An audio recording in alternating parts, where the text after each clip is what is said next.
உங்களோட கஸ்டமரும் ஹெவி ஆரிலாம் போடக்கூடாது, பார்க்க சிம்பிளாக லுக் நல்லா எலகண்ட்டாக இருக்கும்னு கேட்குறாங்க அப்படின்னா கண்டிப்பாக இந்த டிசைன் ட்ரை பண்ணி பாருங்கள். செம்ம சூப்பராக இருக்கும். இது வந்து நமக்கு ரீசெண்டாக வந்து ஆர்டருங்க. சாரீ ஃபுல்லாகவே வந்துட்டு நல்ல பேபி பிங்க் கலர், ஃபுல்லாகவே சில்வர் ஜெரி இருந்துச்சு. அதை மட்டும் ஹைலைட் பண்ண மாதிரி சூப்பராக போட்டிருக்கேன்.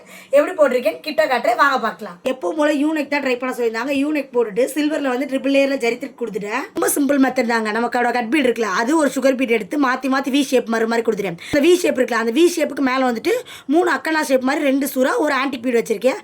அவ்வளோதான். ஓவரால் ஃபுல்லாக அதே மாதிரி தான் ட்ரை பண்ணியிருக்கேன். ஸோ உங்களையும் யாருக்காவது இதே மாதிரி ஆரி ஒர்க் போட்டு போகிறவங்கன்னு ஆசை இருக்குது அப்படின்னா நம்மளோட பேஜில் வெறும் 100 ரூபாய் பேமெண்ட்டுக்கு இந்த கோர்ஸில் ஆட் பண்ணி சொல்லி கொடுத்துட்ருக்கோங்க. இந்த மாதிரி கஸ்டமர் சாரீ கொடுத்துருந்தாங்க அப்படின்னா அதில் இருக்க குட்டி குட்டி மோட்டிவ்ஸ்லாம் யூஸ் பண்ணி எப்படி ஆரி போடணும், இல்லை சிம்பிள் டிசைன் கேட்டால் எப்படி போடணும், ஹெவி டிசைன் கேட்டால் எப்படி போடணும், இது எல்லாத்தையுமே டீட்டெயிலாக எக்ஸ்பிளைன் பண்ணி சொல்லி கொடுத்துட்ருக்கோம். இது நம்ம ஸ்டிச்சிங் வந்து ஸ்டார்ட் பண்ணாலும் அப்படி ஸ்டிச்சிங் பண்ணி சொல்லி கொடுத்துருக்காங்க. ஸோ உங்களையும் யாருக்காவது ஆரி ஒர்க் வந்து வெறும் 100 ரூபாய் பேமெண்ட்டுக்கு படிக்கணும்னா மேலே இருக்க வாட்ஸ்அப் நம்பருக்கு மெசேஜ் பண்ணிட்டு வெயிட் பண்ணுங்கள், ரிப்ளை பண்ணிடுறேன்.